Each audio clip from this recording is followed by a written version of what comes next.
민준 씨, 내 딸이 당신 아이 뱃속에 품고 버텨온 날이 몇 달인지 알아요?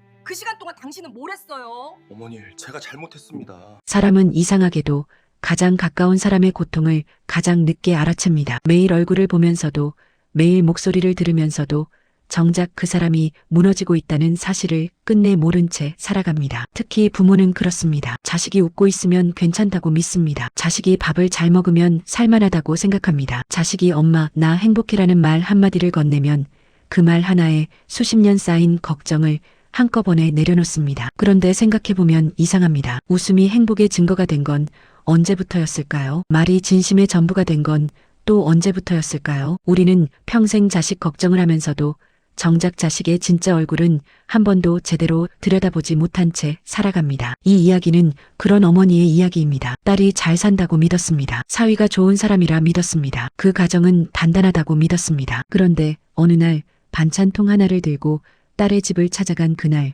그 믿음이 전부 산산조각이 났습니다. 더 무서운 건 따로 있었습니다. 무너진 건 남의 가정이 아니었습니다. 그 균열은 훨씬 오래전부터 시작되고 있었습니다. 그리고 정작 그 사실을 가장 마지막에 알게 된 사람은 가장 먼저 알았어야 할 사람이었습니다. 바로 어머니였습니다. 봄이 다가오는 3월 중순의 새벽이었습니다. 아직 해가 뜨지 않은 시간, 박순자는 부엌불을 켰습니다. 64세 나이였지만 새벽에 눈이 떠지는 건 수십 년째 달라지지 않는 몸의 습관이었습니다. 젊었을 때는 아이들 도시락을 싸야 했고 그 아이들이 커서 집을 떠난 후에도 몸은 새벽 4시면 어김없이 눈을 뜨라고 신호를 보냈습니다. 냉장고를 열었습니다. 무가 있었습니다. 시금치가 있었습니다. 전날 미리 삶아둔 달걀이 줄지어 있었습니다. 그것들을 하나씩 꺼내면서 순자는 딸의 얼굴을 떠올렸습니다. 딸 이름은 이지연이었습니다. 결혼한 지 3년이 지났고 지금은 남편 강민준과 함께 도심의 아파트에 살고 있었습니다. 지하철로 4정거장 거리였습니다. 가깝다면 가깝고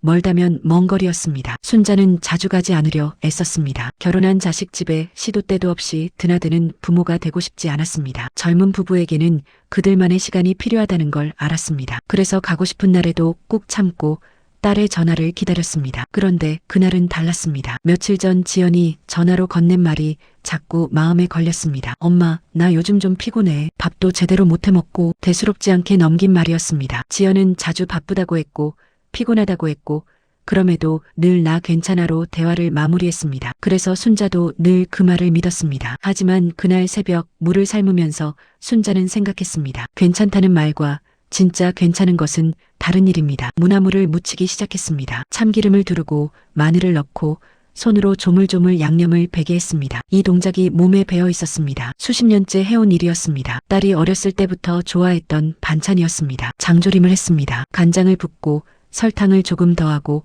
약한 불에 오래 졸였습니다. 냄새가 부엌 가득 퍼졌습니다. 그 냄새가 좋았습니다. 이 냄새만큼은 나이가 들어도 변하지 않았습니다. 시금치는 끓는 물에 데쳐 찬물에 헹군 뒤 조물조물 묻혔습니다. 소금과 참기름, 다진 마늘을 조금, 간단하지만 지연이 가장 좋아하는 반찬이었습니다. 그렇게 3가지 반찬을 다 만들고 나니 창밖이 밝아오기 시작했습니다. 시계를 보니 아침 6시였습니다. 순자는 반찬통을 하나씩 뚜껑을 닫으며 딸에게 전화를 걸었습니다. 신호가 2번 가고 지연이 받았습니다. 목소리가 조금 잠겨 있었습니다. 아직 완전히 잠에서 깨지 않은 것 같았습니다. 지연아, 엄마야. 혹시 오늘 집에 있어? 엄마 나 오늘 회사 늦게 끝나. 저녁에도 미팅 있어서. 아 그래. 엄마가 반찬 좀 만들었는데. 진짜? 엄마. 지연의 목소리가 잠시 흔들리는 것 같았습니다. 아주 짧은 순간이었지만 순자는 그 떨림을 느꼈습니다. 그것이 피곤함 때문인지 다른 이유 때문인지는 알 수 없었습니다. 냉장고에 넣어주고 오면 되잖아. 비밀번호 알려주면.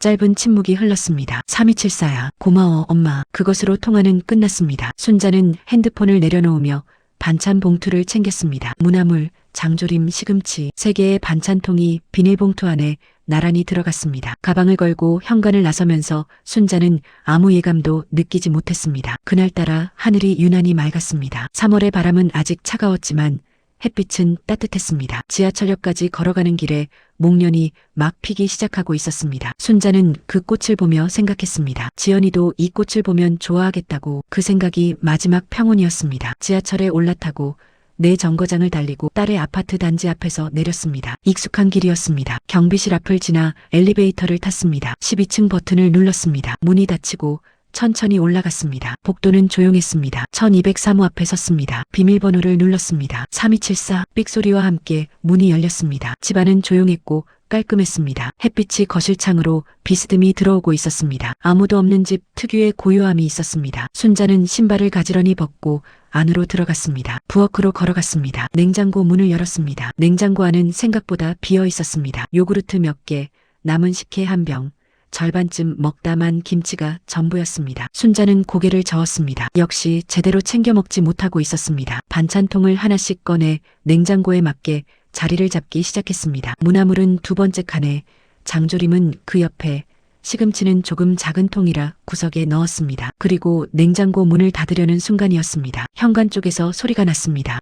비밀번호 입력음이었습니다. 순자는 자연스럽게 냉장고에서 손을 뗐습니다. 지연이 일찍 들어오나 보다 싶었습니다. 미팅이 취소됐거나 잠깐 집에 들른 것일 거라고 생각했습니다. 딸이 들어오면 같이 차라도 한 잔 마시고 갈 수 있겠다는 생각도 들었습니다. 문이 열렸습니다. 그런데 들어온 목소리가 딸의 것이 아니었습니다. 에어컨 필터 갈아야겠다. 진짜 남자 목소리였습니다. 낮고 편안한 어조였습니다. 자기 집처럼 자연스러운 말투였습니다. 순자는 부엌 안에 선 채로 움직이지 않았습니다. 그 다음 소리가 들렸습니다. 오늘은 몇 시까지야? 여자 목소리였습니다. 젊고 가벼운 어조였습니다. 그 목소리는 딸의 것도 아니었습니다. 두 사람이 함께 들어온 것이었습니다. 순자의 몸이 굳었습니다. 냉장고 손잡이를 쥔 손에 힘이 들어갔습니다. 머릿속으로 빠르게 생각했습니다. 사위 강민준의 회사 동료일 수도 있었습니다. 그럴 수도 있었습니다. 아무렇지 않은 일일 수도 있었습니다. 그런데 다음 대화가 들렸습니다. 지연 씨는 저녁 미팅 있다고 했잖아. 응, 8시는 넘을 거야. 그 말이 공기를 바꿔놓았습니다. 부엌과 거실 사이, 벽을 사이에 두고 순자는 들었습니다. 두 사람이 신발을 벗는 소리, 소파 쪽으로 걸어가는 소리, 뭔가를 테이블에 올려놓는 소리, 그리고 웃음소리. 대화의 내용이 아니라 그 분위기 자체가 문제였습니다. 불편하거나 어색한 구석이 없었습니다. 두 사람이 함께 이 집에 있는 것이 처음이 아닌 사람들의 움직임이었습니다. 순자는 부엌 안에 서 있었습니다. 나가야 했습니다. 이대로 있는 것이 더 이상했습니다. 하지만 발이 떨어지지 않았습니다. 아직 보지 않았기 때문에, 아직 확인하지 않았기 때문에, 아직 모르는 척할 수 있었습니다. 딱 그 순간까지였습니다. 부엌 입구 쪽으로 남자가 걸어왔습니다. 물이라도 마시러 오는 것 같았습니다. 그리고 부엌 안에 서 있는 순자와 눈이 마주쳤습니다. 강민준이었습니다. 사위의 얼굴이 그 자리에서 굳었습니다. 눈이 커졌고 입이 열렸다가 닫혔습니다. 피부색이 빠르게 변하는 것이 보였습니다. 그 얼굴 하나만으로 모든 것이 설명되었습니다. 뒤에서 여자의 목소리가 들렸습니다. 왜, 무슨 일 있어? 강민준은 대답하지 않았습니다. 그는 순자를 바라보며 서 있었고 순자도 그를 바라보며 서 있었습니다. 그 사이로 침묵이 쌓였습니다. 부엌의 햇빛은 여전히 밝았고 냉장고에서는 작은 기계음이 들렸습니다. 여자가 부엌 입구 쪽으로 걸어왔습니다. 30대 초중반으로 보였습니다. 단발머리였고 캐주얼한 옷차림이었습니다. 표정은 밝았다가 순자를 보는 순간 그대로 멈췄습니다. 이분이. 강민준이 낮은 목소리로 말했습니다. 장모님이세요. 세 사람 사이에 아무 소리도 없었습니다. 순자는 손에 쥐고 있던 것이 뭔지도 잊은 채 서 있었습니다. 비닐봉투였습니다. 반찬통이 들어있던 봉투. 아침부터 새벽에 일어나 묻히고 볶고 손질했던 것들. 강민준이 입을 열었습니다. 장모님, 이건. 순자는 그 말을 끊었습니다. 말로 끊은 것이 아니라 움직임으로 끊었습니다. 봉투를 식탁 위에 조용히 내려놓았습니다. 천천히, 아무 소리도 내지 않으려는 것처럼. 그리고 몸을 돌렸습니다. 강민준이 뒤에서 다시 말했습니다. 장모님. 순자는 멈추지 않았습니다. 신발장 앞에서 천천히 신발을 신었습니다. 손이 떨렸습니다. 떨리는 손을 보지 않으려고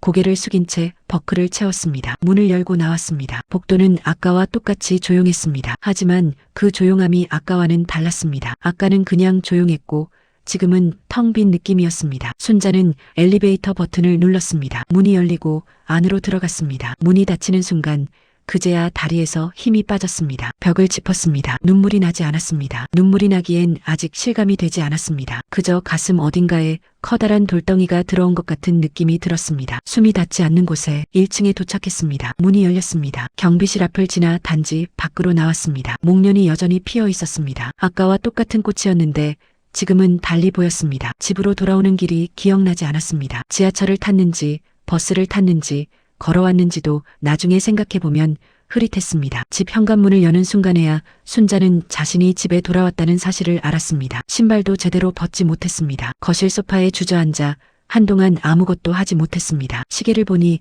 오전 10시였습니다. 아직 오전이었습니다. 그 짧은 시간에 그 많은 일이 있었다는 게 실감나지 않았습니다. 생각이 잘 이어지지 않았습니다. 강민준의 굳은 얼굴이 떠올랐습니다. 그 여자의 멈춰버린 표정이 떠올랐습니다. 식탁 위에 내려놓은 반찬 봉투가 떠올랐습니다. 새벽부터 손질했던 시금치가 오래 졸인 장조림이 정성스럽게 묻힌 무나물이 떠올랐습니다. 그것들이 지금쯤 그 식탁 위에 그대로 놓여있을 거라는 생각이 들었습니다. 메스꺼운 것인지 서러운 것인지 구분이 되지 않는 감정이 올라왔습니다. 순자는 자리에서 일어나 물을 한 잔 마셨습니다. 차가운 물이 목을 타고 내려갔습니다. 조금 나아졌습니다. 다시 소파에 앉았습니다. 그리고 처음으로 이 상황을 천천히 생각해 보려 했습니다. 자신이 본 것이 정확히 무엇인지. 사위가 아내가 없는 시간에 낯선 여자와 함께 집으로 들어왔습니다. 두 사람 사이의 분위기는 처음 만나는 사람들의 것이 아니었습니다. 사위는 순자를 보는 순간 얼굴이 변했습니다. 이건으로 시작해 끝맺지 못한 말이 있었습니다. 그 말이 끝났다면 뭐라고 했을까요? 이건 오해예요. 이건 직장 동료예요. 이건 아무것도 아니에요. 어떤 말을 해도 그 얼굴의 표정이 설명해주는 것보다 더 설득력이 있을 수는 없었습니다. 순자는 핸드폰을 손에 쥐었습니다. 지연에게 전화를 걸어야 할 것 같았습니다. 지금 당장, 지금 알고 있는 것을 말해야 할 것 같았습니다. 딸이 알아야 한다고 생각했습니다. 그런데 손이 움직이지 않았습니다. 지연이가 알면, 그 생각이 손을 붙들었습니다. 딸이 알면 그 다음에 무슨 일이 생길지가 머릿속에서 펼쳐졌습니다. 싸움이 생길 것이었습니다. 이혼 이야기가 나올 수도 있었습니다. 3년의 결혼 생활이 흔들릴 것이었습니다. 그 와중에 딸이 받을 상처가, 딸이 흘릴 눈물이, 딸이 밤새 뒤척일 시간들이 눈앞에 그려졌습니다. 순자는 핸드폰을 내려놓았습니다. 말하는 게 옳은 건지 모른 척하는 게 옳은 건지 알 수 없었습니다. 한 가지만 분명했습니다. 이미 알아버렸다는 것, 그리고 이 알물 되돌릴 방법은 없다는 것. 그날 저녁이었습니다. 딸에게서 전화가 왔습니다. 순자는 두 번의 신호음이 울리는 동안 핸드폰을 바라보기만 했습니다. 세 번째 신호음에서 받았습니다. 엄마, 반찬 고마워. 너무 맛있겠다. 지연의 목소리는 밝았습니다. 피곤하지만 괜찮은 사람의 목소리였습니다. 아무것도 모르는 사람의 목소리였습니다. 순자는 목에서 말이 나오지 않았습니다. 잠깐의 침묵 후 겨우 말을 꺼냈습니다. 응, 맛있게 먹어. 엄마 목소리 왜 그래? 감기 걸렸어? 아니, 좀 피곤해서. 엄마도 좀 쉬어야 한다. 나이 생각해야지. 딸의 말이 아무렇지 않게 흘러갔습니다. 순자는 고개를 끄덕이며 응 하고 대답했습니다. 짧은 통화였습니다. 지연이 내일 일찍 일어나야 한다며 먼저 끊었습니다. 전화가 끊긴 뒤 순자는 한동안 핸드폰을 내려다봤습니다. 그날 밤 잠이 오지 않았습니다. 눈을 감으면 오전의 장면이 반복됐습니다. 문이 열리고 남자의 목소리가 들리고 여자의 목소리가 들리고 눈이 마주치고 그 짧은 순간이 마치 오래된 필름처럼 같은 자리를 돌고 돌았습니다. 새벽 2시가 됐을 때 순자는 일어나 부엌에 앉았습니다. 물을 끓였습니다. 보리차 한 잔을 손에 쥐고 창밖을 바라봤습니다. 말해야 하는가, 말하지 말아야 하는가. 그 두 가지 사이에서 새벽이 깊어갔습니다. 3일이 지났습니다. 순자는 그 3일 동안 딸에게 전화를 하지 않았습니다. 딸도 연락이 없었습니다. 각자 바쁜 시간을 보내고 있는 것처럼 평소와 다름없이 며칠이 흘렀습니다. 그런데 사흘째 되는 날 저녁, 현관벨이 울렸습니다. 순자는 인터폰 화면을 봤습니다. 화면 속 얼굴을 확인하는 순간 가슴이 내려앉았습니다. 강민준이었습니다. 정장 차림이었습니다. 회사에서 바로 온 듯한 모습이었습니다. 손에는 아무것도 들려있지 않았습니다. 순자는 몇 초 동안 화면을 바라봤습니다. 열어줘야 하는지 말아야 하는지 그 판단이 쉽게 서지 않았습니다. 그런데 계속 열어주지 않을 수도 없었습니다. 사위였습니다. 딸의 남편이었습니다. 문을 열었습니다. 강민준이 들어왔습니다. 신발을 벗고 순자에게 꾸벅 인사를 했습니다. 평소보다 깊이 숙인 인사였습니다. 어머니, 죄송합니다. 첫 마디가 그것이었습니다. 순자는 대답하지 않았습니다. 그를 거실로 안내했고 자신은 소파 맞은편 의자에 앉았습니다. 강민준은 소파 끝에 걸쳐 앉아 한동안 아무 말도 하지 않았습니다. 순자도 말하지 않았습니다. 먼저 말을 꺼낸 건 강민준이었습니다. 어머니가 오실 줄 몰랐습니다. 순자는 그 말이 어딘가 이상하다고 느꼈습니다. 몰랐다. 알았다면 달랐을 거라는 뜻처럼 들렸습니다. 발각되지 않았다면 계속했을 거라는 뜻처럼도 들렸습니다. 그게 지금 할 말이에요? 목소리가 생각보다 낮게 나왔습니다. 감정을 눌렀기 때문이었습니다. 강민준이 고개를 숙였습니다. 죄송합니다. 그래서 지연이는 알아요? 강민준이 고개를 들었습니다. 그 눈빛에 뭔가가 스쳤습니다. 순자는 그 표정을 읽으려 했습니다. 모릅니다. 그 말이 조용하게 방 안에 놓였습니다. 순자는 잠시 창밖을 바라봤습니다. 저녁빛이 기울고 있었습니다. 조용한 골목, 익숙한 풍경이었습니다. 이 방에서 딸을 키웠습니다. 이 방에서 딸이 처음 걸음마를 뗐습니다. 이 집에서 딸의 결혼 이야기를 처음 꺼냈고 이 방에서 혼수 준비를 했습니다. 얼마나 됐어요? 질문이 아니라 확인을 요구하는 말이었습니다. 강민준은 잠시 머뭇거렸습니다. 반년쯤. 그 말이 들리는 순간 순자의 손이 무릎 위에서 쥐어졌습니다. 반년, 6달, 그 기간 동안 딸은 아무것도 몰랐고 남편은 다른 여자와 만나고 있었고 어머니는 딸이 잘 살고 있다고 믿었습니다. 모두가 각자 다른 세계에 있었습니다. 어떻게 할 생각이에요? 강민준이 대답하지 않았습니다. 끊을 거예요. 아니면 계속 그렇게 살 거예요? 정리하겠습니다. 언제요? 바로 그 말을 왜 나한테 해요? 지연이한테 해야지. 강민준이 다시 고개를 숙였습니다. 지연이한테는 말씀 안 하셨으면 합니다. 그 말에 순자는 잠시 말을 잃었습니다. 말씀 안 하셨으면 합니다. 그 한마디가 이 자리에 온 진짜 이유였습니다. 사과하러 온 것이 아니었습니다. 알려지지 않기를 바라러 온 것이었습니다. 내 딸이에요. 순자의 목소리가 낮게 깔렸습니다. 어머니가 말씀하시면 지연이가 큰 상처를 받습니다. 제가 확실히 정리하겠습니다. 다시는 이런 일 없을 겁니다. 그러니 모른 척하라고요. 강민준이 대답하지 않았습니다. 순자는 오래 그를 바라봤습니다. 그는 고개를 든 채로 순자의 시선을 받고 있었습니다. 당당하지는 않았습니다. 하지만 무너지지도 않았습니다. 이 상황에서 자신이 바라는 결과를 얻으러 온 사람의 눈빛이었습니다. 돌아가요. 순자가 말했습니다. 어머니, 지연이한테는 내가 생각해 볼게요. 지금은 돌아가요. 강민준이 자리에서 일어났습니다. 다시 한번 깊게 인사했습니다. 그리고 나갔습니다. 현관문이 닫히는 소리가 들렸습니다. 순자는 자리에서 일어나지 않았습니다. 소파 맞은편 의자에 그대로 앉아 텅 빈 소파를 바라봤습니다. 그가 앉았던 자리가 아직 조금 눌려 있었습니다. 이 남자는 잘못을 했습니다. 그런데 이 남자의 말이 완전히 틀린 것도 아니었습니다. 딸이 알면 상처를 받을 것이 사실이었습니다. 가정이 흔들릴 것이 사실이었습니다. 그 상처가 사라지지는 않을 것이 사실이었습니다. 하지만 모른 척하는 것이 딸을 지키는 것인지 더 큰 위험 속으로 밀어넣는 것인지는 그것도 알 수 없었습니다. 순자는 그날 밤 또 잠을 자지 못했습니다. 2주가 지났습니다. 순자는 그 2주 동안 딸에게 아무 말도 하지 않았습니다. 강민준도 연락이 없었습니다. 딸은 가끔 전화를 해서 근황을 나눴고 순자는 그 통화마다 아무렇지 않은 척 이야기를 받아쳤습니다. 밥은 잘 먹고 있어? 응. 민준 씨가 요즘 요리도 해줘. 그 말에 순자는 잠시 말이 막혔습니다. 하지만 곧 그래, 잘 됐다고 말했습니다. 모른 척하는 것도 연습이 필요한 일이었습니다. 처음에는 목소리가 흔들렸습니다. 딸의 목소리가 너무 밝아서 오히려 더 가슴이 아팠습니다. 모르니까 저렇게 밝은 것이라는 생각이 들었습니다. 알았다면 저런 목소리가 나오지 않았을 것이라는 생각도 들었습니다. 그런데 시간이 지나면서 조금씩 익숙해졌습니다. 알면서 모른 척하는 것이 이렇게 익숙해질 수 있다는 사실 자체가 순자는 무서웠습니다. 2주째 되던 주말 지연이 찾아왔습니다. 단지 근처를 지나가다가 들렀다고 했습니다. 손에는 편의점 봉투가 들려 있었습니다. 군고구마와 호두과자였습니다. 좋아하는 걸 알아서 사왔다고 했습니다. 모녀는 거실에 앉아 군고구마를 먹었습니다. 딸은 이것저것 이야기했습니다. 회사 이야기, 요즘 관심 갖는 유튜브 채널 이야기, 다음 달에 부부가 제주도 여행을 갈 계획이 있다는 이야기. 순자는 들으면서 웃었습니다. 고개를 끄덕였습니다. 호두과자 하나를 집어먹으면서 딸의 이야기에 반응했습니다. 그러다 잠깐 딸이 핸드폰을 보면서 뭔가를 확인하는 사이 순자는 딸의 옆 얼굴을 바라봤습니다. 핸드폰 빛이 딸의 얼굴을 밝히고 있었습니다. 젊은 얼굴이었습니다. 아직 거칠어진 것이 없는 얼굴, 눈가에 주름이 조금 생겼지만 그래도 순자의 눈에는 어릴 때와 같은 얼굴이었습니다. 저 얼굴이 내가 알고 있는 것을 알게 된다면. 생각이 거기서 멈췄습니다. 엄마, 왜 그렇게 봐? 지연이 고개를 돌리며 물었습니다. 아니, 예뻐서. 뭐야, 갑자기. 딸이 피식 웃었습니다. 순자도 따라 웃었습니다. 그날 지연은 2시간쯤 있다가 돌아갔습니다. 문을 닫으며 손을 흔들었습니다. 순자는 복도에 서서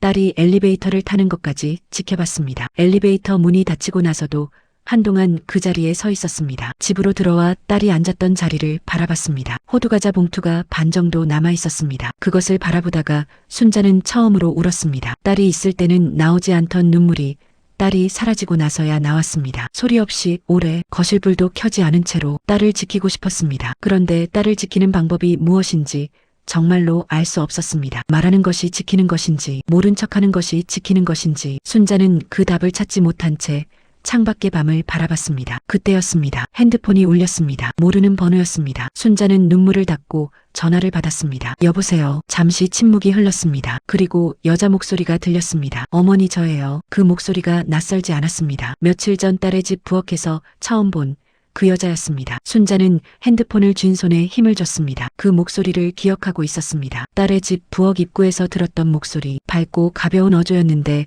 지금은 달랐습니다. 낮고 조심스러운 목소리였습니다. 무언가를 오래 망설이다가 겨우 꺼낸 사람의 목소리였습니다. 순자는 바로 대답하지 않았습니다. 잠시 침묵이 흘렀습니다. 상대방도 말을 잇지 않았습니다. 두 사람 사이에 전화기 너머의 공기만 흘렀습니다. 누구세요? 순자가 먼저 말했습니다. 알면서 묻는 말이었습니다. 저 그날 거기서 뵀던 한수연이라고 해요. 이름을 처음 알았습니다. 한수연. 순자는 그 이름을 마음속으로 한번 되뇌었습니다. 어떻게 이 번호를? 민준 씨 핸드폰에서 봤어요. 어머니 번호가 저장돼 있었어요. 강민준의 핸드폰. 그 말이 순자의 뇌리를 스쳤습니다. 이 여자가 사위의 핸드폰을 볼 수 있는 사이라는 것이 말하지 않아도 설명되었습니다. 무슨 일로? 드릴 말씀이 있어요. 전화로는 하기 어려운 말인데 꼭 해야 할 것 같아서요. 순자는 거실 창밖을 바라봤습니다. 밤이 깊어 있었습니다. 딸이 다녀간 지 2시간쯤 지난 시간이었습니다. 조용한 골목에 가로등 불빛만 흘렀습니다. 만나자는 거예요? 네. 당신이 나를 왜 만나요? 어머니가 알아야 할 게 있어요. 저도 이게 맞는 건지 모르겠어요. 그런데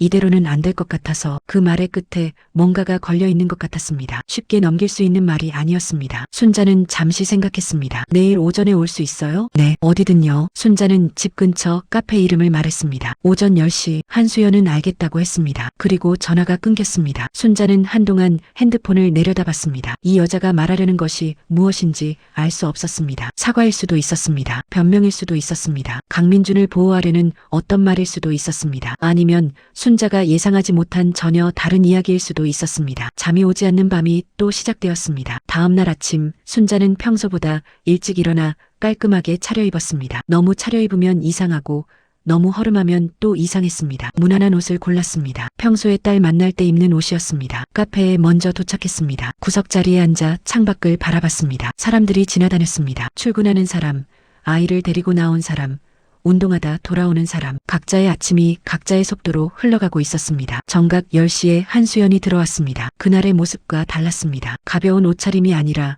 조용한 색의 코트를 입고 있었습니다. 화장도 진하지 않았습니다. 순자를 발견하고 조심스럽게 다가왔습니다. 앉기 전에 한번 허리를 숙였습니다. 두 사람이 마주 앉았습니다. 잠시 아무 말도 없었습니다. 직원이 와서 주문을 받고 갔습니다. 순자는 아메리카노를 시켰고 한수연은 따뜻한 물을 달라고 했습니다. 말해요. 순자가 먼저 말했습니다. 한수연이 양손을 테이블 위에 올려놓았습니다. 손가락을 꽉 쥐었다가 풀었습니다. 저랑 민준 씨 이번 주에 끝냈어요. 강민준이 그러겠다고 했으니까요. 그것 때문에 만나자고 한 건 아니에요. 순자는 그를 바라봤습니다. 눈빛이 흔들리지 않았습니다. 하지만 그 흔들리지 않음 뒤에 뭔가를 억누르고 있는 것이 느껴졌습니다. 그럼 뭐 때문에? 한수연이 잠시 입술을 다물었다가 열었습니다. 지연 씨가 알고 있어요. 그 말이 카페 안의 소음을 전부 지워버리는 것 같았습니다. 순자의 손이 커피잔 위에서 멈췄습니다. 뭐라고요? 이미 알고 있어요. 한 달 전부터. 그게 무슨 말이에요? 한수연이 조용히 설명했습니다. 그 내용이 순자의 가슴에 층층이 쌓였습니다. 지연은 한 달 전에 남편의 핸드폰에서 메시지를 발견했다고 했습니다. 지우지 않고 남아있던 대화 내용이었습니다. 그 내용이 무엇인지는 말하지 않아도 알 수 있었습니다. 지연은 그것을 확인하고 강민준에게 직접 묻지 않았습니다. 아무것도 모르는 척 평소처럼 살았습니다. 한수연은 그것을 강민준에게서 들었습니다. 강민준이 어느 날 술에 취해 말했다고 했습니다. 지연이 알고 있는 것 같다고. 그런데 아무 말도 안 한다고. 그게 더 무섭다고. 그 말을 들은 날 저 진짜 많이 생각했어요. 한수연의 목소리가 조금 갈라졌습니다. 제가 왜 이걸 어머니한테 말하려고 하는지도 저 스스로 이해 안 돼요. 그냥 지연 씨가 혼자 그걸 알면서 버티고 있다는 게 그게 어떤 기분일지. 순자는 테이블 아래에서 손을 꽉 쥐었습니다. 딸이 알고 있었습니다. 한 달 전부터 순자가 반찬 봉투를 들고 그 집을 찾아가기도 전부터 딸은 이미 알고 있었습니다. 그러면서도 아무 말하지 않고 웃으면서 전화를 받았습니다. 엄마, 반찬 고마워. 엄마, 나 잘 지내. 그 말들이 지금 전혀 다른 의미로 돌아왔습니다. 잘 지내는 것이 아니었습니다. 버티고 있었습니다. 왜 아무 말도 안 했을까요? 순자가 혼잣말처럼 말했습니다. 한수연이 대답했습니다. 저도 모르겠어요. 그런데 민준 씨가 그랬어요. 지연 씨가 요즘 병원을 다닌다고. 순자의 눈이 한수연을 향했습니다. 무슨 병원? 산부인가요? 그 단어가 공기 중에 놓이는 순간 순자의 가슴이 멈추는 것 같았습니다. 한수연이 말을 이었습니다. 민준 씨는 잘 모르는 것 같았어요. 그냥 지연 씨가 피곤하다고 병원 다닌다고만 알고 있었어요. 그런데 저는 왠지 그게 그냥 피로 때문이 아닐 것 같아서. 커피가 식어가고 있었습니다. 순자는 아무것도 마시지 못했습니다. 그저 앉아서 방금 들은 말들을 머릿속에서 하나씩 다시 꺼내봤습니다. 딸은 알고 있었다. 한 달 전부터. 그리고 산부인과를 다니고 있다. 두 가지 사실이 합쳐지는 순간 순자는 딸이 왜 아무 말도 하지 않는지 알 것 같았습니다. 어쩌면 짐작할 수 있었습니다. 하지만 확인하지 않은 것은 사실이 아니었습니다. 순자는 자리에서 일어섰습니다. 고마워요. 그 말만 남기고 카페를 나왔습니다. 밖은 맑았습니다. 바람이 조금 불었습니다. 순자는 걸음을 멈추지 않았습니다. 핸드폰을 꺼내 딸의 번호를 눌렀습니다. 신호가 갔습니다. 한 번, 두 번, 엄마, 딸의 목소리가 들렸습니다. 지연아, 엄마 지금 시간 돼? 응, 왜? 얼굴 좀 보고 싶어서 오늘 볼 수 있어? 짧은 침묵이 흘렀습니다. 응, 올게. 지연이 온 것은 오후 2시였습니다. 순자는 그 사이에 집을 정리했습니다. 특별히 정리할 것도 없었지만 손을 가만히 두면 생각이 너무 많아졌습니다. 찻잔을 꺼냈습니다. 지연이 좋아하는 유자차였습니다. 따뜻하게 우려두었습니다. 벨이 울렸습니다. 문을 열었습니다. 지연이 서 있었습니다. 며칠 전 왔을 때보다 얼굴이 조금 더 야위어 보였습니다. 눈 아래 그림자가 짙었습니다. 그래도 웃었습니다. 엄마 보니까 좋다고 뭐 먹을 거 있냐고 물었습니다. 순자는 딸을 거실로 데려왔습니다. 유자차를 내밀었습니다. 지연이 두 손으로 찻잔을 감쌌습니다. 따뜻하다고 했습니다. 잠시 그 온기에 기대는 것 같았습니다. 순자는 바로 말을 꺼내지 않았습니다. 딸이 차를 한 모금 마시는 것을 지켜봤습니다. 창으로 들어오는 오후 햇빛이 딸의 옆 얼굴을 비추고 있었습니다. 피곤한 얼굴이었지만 그래도 아름다웠습니다. 아이를 낳고 키우면서 그 얼굴의 변화를 하나씩 지켜봤는데 지금도 순자의 눈에는 그 모든 시절이 겹쳐 보였습니다. 지연아, 응? 엄마한테 할 말 없어? 딸이 찻잔을 내려놓았습니다. 천천히, 아주 조심스럽게, 그리고 잠시 아무 말도 하지 않았습니다. 그 침묵이 대답이었습니다. 언제 알았어? 순자가 물었습니다. 다그치는 말투가 아니었습니다. 낮고 조용한 목소리였습니다. 지연의 어깨가 미세하게 움직였습니다. 한 달 조금 넘었어. 그 말이 나오는 순간 두 사람 사이의 공기가 바뀌었습니다. 더 이상 감추지 않아도 된다는 것을 두 사람 모두 알았습니다. 지연이 이야기를 시작했습니다. 핸드폰에서 발견한 메시지였습니다. 늦게 귀가한 남편의 핸드폰이 소파에 떨어져 있었는데 집으려다가 화면이 켜졌고 그 순간 메시지 알림이 눈에 들어왔습니다. 이름 없이 저장된 번호에서 온 메시지였습니다. 내용은 길지 않았습니다. 길지 않아도 충분했습니다. 그걸 보고 지연은 핸드폰을 원래 자리에 내려놓았습니다. 그리고 방으로 들어가 불을 끄고 누웠습니다. 잠은 오지 않았습니다. 하지만 울지 않았습니다. 이상하게도 눈물이 나지 않았습니다. 대신 머릿속이 너무 맑아졌습니다. 생각이 선명하게 이어졌습니다. 나는 지금 어떻게 해야 하는가? 지연은 그날 밤 새벽이 될 때까지 그 생각만 했습니다. 왜 말 안 했어? 엄마한테라도 말하면 끝나잖아. 지연의 말이 낮게 흘렀습니다. 말하는 순간 다 무너지잖아. 나는 아직 무너지면 안 됐어. 순자는 딸의 얼굴을 바라봤습니다. 이유가 있어? 지연이 잠시 말을 멈췄습니다. 그리고 아랫배에 손을 얹었습니다. 그 손의 위치가 모든 것을 말해주었습니다. 아기 생겼어. 순자는 숨을 들이켰습니다. 언제? 2달 됐어. 민준이는 알아? 아직 몰라. 딸의 목소리는 담담했습니다. 울 것 같지 않았습니다. 이미 울 만큼 운 사람의 목소리였습니다. 혼자서 오래 앉아있다가 어떤 결론에 이른 사람의 목소리였습니다. 엄마 나 지금 어떻게 해야 하는지 모르겠어. 그 말은 담담하지 않았습니다. 처음으로 딸의 목소리가 흔들렸습니다. 찻잔을 쥔 손이 미세하게 떨렸습니다. 남편이 바람을 피우는 걸 알면서도 아무 말 못하고 있는데 그 남편의 아이를 가졌어. 이 상황에서 나한테 맞는 선택이 뭔지 모르겠어. 순자는 아무 말도 하지 않았습니다. 딸의 말을 끊고 싶지 않았습니다. 오래 혼자 담아두었을 말들이었습니다. 그 말들이 나오도록 두었습니다. 이혼하면 나 혼자 이 아이를 키워야 해. 직장 다니면서 혼자서 무서워. 근데 모른 척하고 살면 나 어떻게 되는 거야? 나 그렇게 살 수 있어? 눈물이 흘렀습니다. 소리 없이 조용히 순자는 자리에서 일어나 딸 옆으로 갔습니다. 딸의 어깨를 감쌌습니다. 아무 말도 하지 않았습니다. 말보다 먼저 해야 할 것이 있었습니다. 딸이 어깨에 기대 울었습니다. 소파가 조금 흔들렸습니다. 오후 햇빛이 기울기 시작했습니다. 유자차는 다 식었습니다. 순자는 딸의 등을 천천히 토닥였습니다. 말이 없어도 됐습니다. 지금 이 순간만큼은 말보다 이 온도가 더 필요했습니다. 딸이 돌아간 것은 저녁 무렵이었습니다. 눈이 부은 채로 나갔습니다. 문을 닫기 전에 잠깐 뒤를 돌아보았습니다. 아무 말도 하지 않았습니다. 그냥 바라봤습니다. 그 눈빛에는 여러 가지가 섞여 있었습니다. 고마움도 무서움도 아직 결정하지 못한 무언가도. 순자는 딸이 사라진 복도를 한동안 바라봤습니다. 그날 밤 순자는 오랜만에 일찍 잠자리에 들었습니다. 잠이 잘 올 것 같지 않았는데 막상 누우니 금방 눈이 감겼습니다. 너무 많은 것을 담고 있었던 몸이 스스로 쉬려는 것 같았습니다. 꿈을 꾸었습니다. 딸이 어렸을 때의 꿈이었습니다. 7살쯤 됐을까요? 지연이 넘어져 무릎을 다쳤습니다. 울면서 엄마를 불렀습니다. 순자가 달려가서 안았습니다. 아프지? 조금만 있으면 괜찮아질 거야. 그 말을 하는데 꿈에서도 목이 메었습니다. 아침에 눈을 떴을 때 눈가가 젖어 있었습니다. 그날 오전 순자는 강민준에게 전화를 걸었습니다. 신호가 길게 갔습니다. 받지 않는가 싶었을 때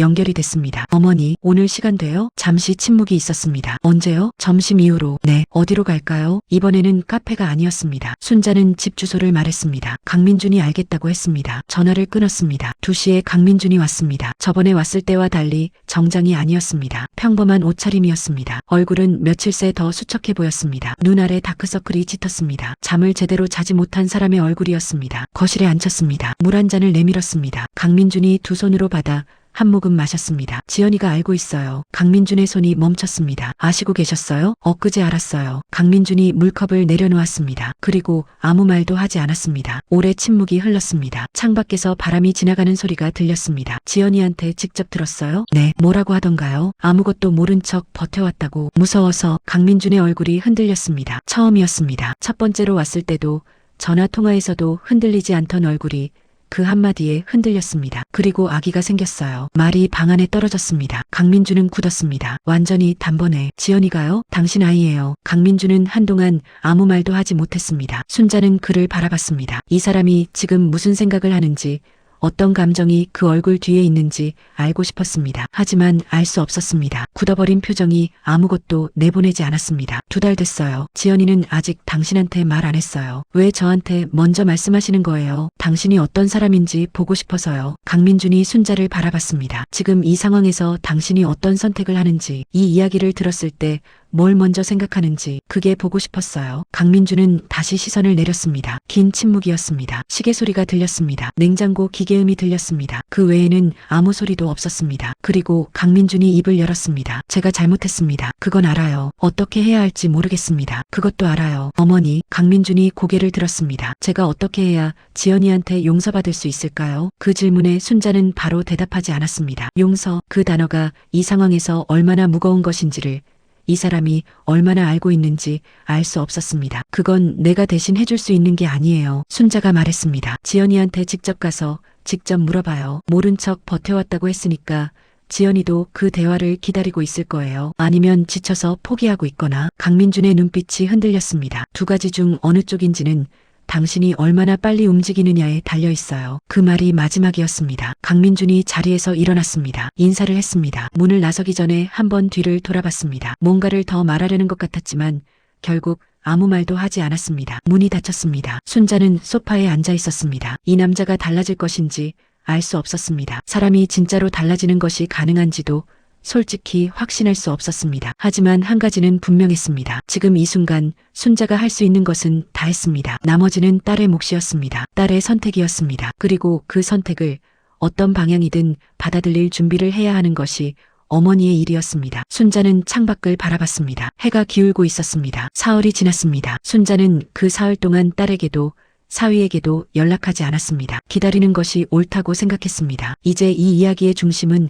순자가 아니었습니다. 2 사람이 마주 앉아야 했고 2 사람이 이야기를 나눠야 했습니다. 그 자리에 어머니가 끼어들 수는 없었습니다. 그런데 사흘째 되는 날 밤 딸에게서 문자가 왔습니다. 짧은 문자였습니다. 엄마, 나 민준이랑 얘기했어. 그것뿐이었습니다. 잘 됐다는 것인지 잘 안 됐다는 것인지 어떤 결론에 이른 것인지 아무것도 없었습니다. 순자는 답장을 보냈습니다. 그래, 수고했어. 그것도 짧게. 더 묻지 않았습니다. 딸이 말하고 싶을 때 말할 것이라고 생각했습니다. 기다리는 것이 지금 할 수 있는 가장 좋은 일이었습니다. 다음 날 아침이었습니다. 지연에게서 전화가 왔습니다. 순자는 첫 번째 신호음에 받았습니다. 엄마, 응, 나 오늘 엄마 집 가도 돼? 언제든지. 지금 가도 돼? 와. 전화가 끊기고 30분이 안 돼서 딸이 왔습니다. 그 말은 이미 나올 채비를 하고 전화를 걸었다는 뜻이었습니다. 순자는 아무것도 묻지 않고 문을 열었습니다. 지연이 들어왔습니다. 눈이 부어 있었습니다. 많이 울었을 것이었습니다. 하지만 무너진 얼굴이 아니었습니다. 오히려 오래 짓눌려 있던 것을 내려놓은 사람의 얼굴이었습니다. 가볍다고 할 수는 없었지만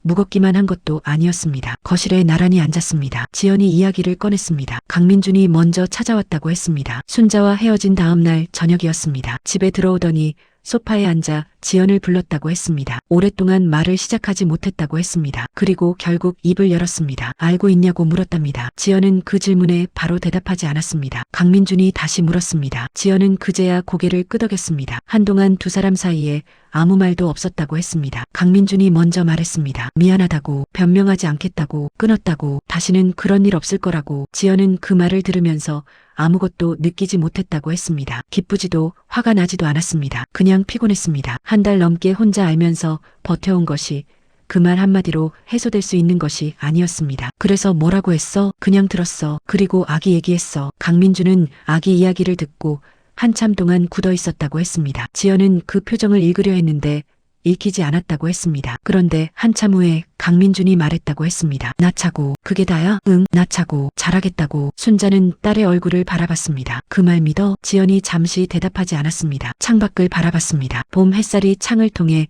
비스듬히 들어오고 있었습니다. 모르겠어. 그 대답이 솔직했습니다. 믿고 싶긴 해. 근데 지금 당장 믿어진다고 하면 그건 거짓말이야. 믿어야 할지 말아야 할지 그것도 솔직히 모르겠어. 그래서 어떻게 하기로 했어? 일단 살아보기로 했어. 순자가 딸을 바라봤습니다. 이혼이 답인지도 모르겠고 그냥 사는 게 답인지도 모르겠어. 근데 아직 내가 다 판단할 수 없는 것 같아. 아기도 있고 나도 정리가 안 됐고 그러니까 일단 살면서 지켜보기로 했어. 그 말에는 체념도 있었고 현실적인 판단도 있었고 아직 포기하지 않은 무언가도 있었습니다. 잘못된 선택인가? 지연이 물었습니다. 순자에게 묻는 것이었습니다. 순자는 바로 대답하지 않았습니다. 잘못된 선택인가? 그 판단을 내릴 수 있는 사람이 있을까요? 살아보지 않으면 알 수 없는 일이었습니다. 지금 이 순간에 옳다 그르다를 단정할 수 있는 사람은 아무도 없었습니다. 엄마는 모르겠어. 순자가 말했습니다. 옳은 선택인지 아닌지는 살아봐야 알아. 근데 내가 그 선택을 했다면 엄마는 그 선택 옆에 있을게. 지연의 눈에 다시 눈물이 차올랐습니다. 엄마, 응, 나 잘할 수 있을까? 모르지. 솔직한 대답이었습니다. 위로를 위한 거짓말은 하고 싶지 않았습니다. 근데 못하더라도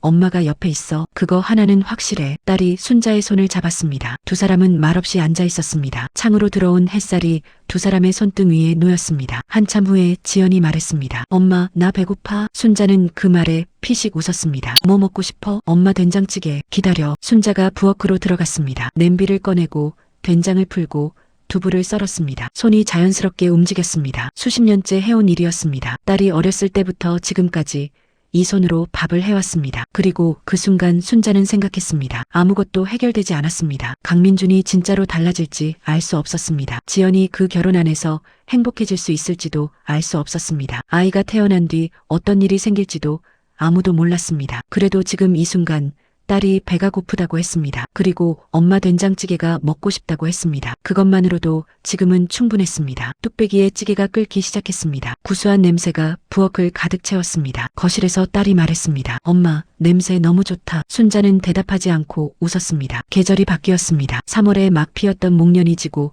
벚꽃이 피었다가 지고 그 자리에 초록이 들어찼습니다. 시간은 어떤 사람이 아무리 무거운 것을 안고 있어도 멈추지 않고 흘렀습니다. 지연의 배가 불러왔습니다. 5달이 되었을 때 처음으로 태동이 느껴졌다고 했습니다. 지연이 전화해서 그 이야기를 했을 때 목소리가 달랐습니다. 오랫동안 듣지 못했던 목소리였습니다. 어린 시절 소풍 전날 밤 같은 목소리였습니다. 두근거리는 것을 애써 숨기지 않는 목소리. 순자는 그 목소리를 들으며 눈을 감았습니다. 강민준은 달라졌을까요? 솔직히 말하면 완전히 달라졌다고 확신할 수는 없었습니다. 사람이 그렇게 쉽게 바뀌지는 않는다는 것을 순자는 60 넘게 살면서 알았습니다. 하지만 작은 것들이 조금씩 달라졌다고 지연이 말했습니다. 늦게 들어오는 날이 줄었다고 했습니다. 지연이 입덧이 심했던 시기에 퇴근 후 직접 죽을 써왔다고 했습니다. 산부인과 진료에 한 번씩 같이 따라왔다고 했습니다. 그 이야기들이 지연의 말투에서 조금씩 녹아나왔습니다. 확신은 아니지만 조금은 기대해도 될지 모른다는 조심스러운 마음이 느껴졌습니다. 그것으로 충분한지 아닌지는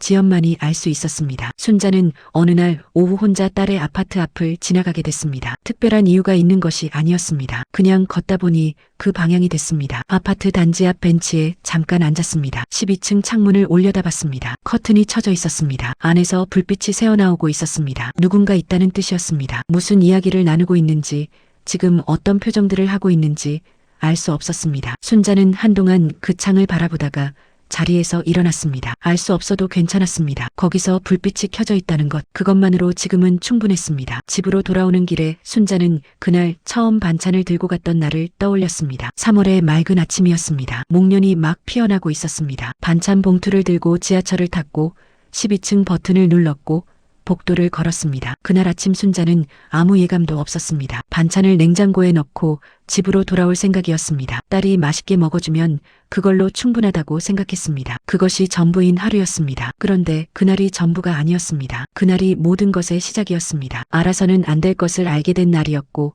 말해야 하는지 말지 말아야 하는지 수십 번 고민한 날들의 시작이었고 딸의 눈물을 처음으로 정면에서 마주한 날의 시작이었습니다. 그리고 그 시작이 결국 지금 이 계절까지 이어져 왔습니다. 순자는 걸으면서 생각했습니다. 부모는 자식의 고통을 대신 살아줄 수 없습니다. 대신 아파줄 수도 없습니다. 대신 선택해줄 수도 없습니다. 그것이 순자가 이 긴 시간 동안 가장 단단하게 배운 것이었습니다. 할 수 있는 것은 따로 있었습니다. 옆에 있는 것, 불을 켜두는 것, 배고프다고 하면 된장찌개를 끓이는 것, 전화가 오면 받는 것, 울고 싶을 때 기댈 수 있는 어깨가 되는 것, 그것이 전부였습니다. 하지만 그것이 작은 일이 아니었습니다. 집에 도착했습니다. 현관문을 열고 들어갔습니다. 신발을 벗고 불을 켰습니다. 조용한 집이었습니다. 혼자 사는 집이었습니다. 부엌으로 갔습니다. 냉장고를 열었습니다. 재료들이 있었습니다. 무가 있었습니다. 시금치가 있었습니다. 달걀이 있었습니다. 순자는 냉장고를 닫지 않고 잠시 그 안을 바라봤습니다. 그리고 물을 꺼냈습니다. 다음 주에 딸이 오기로 했습니다. 배가 많이 불러서 멀리 다니기 힘들다며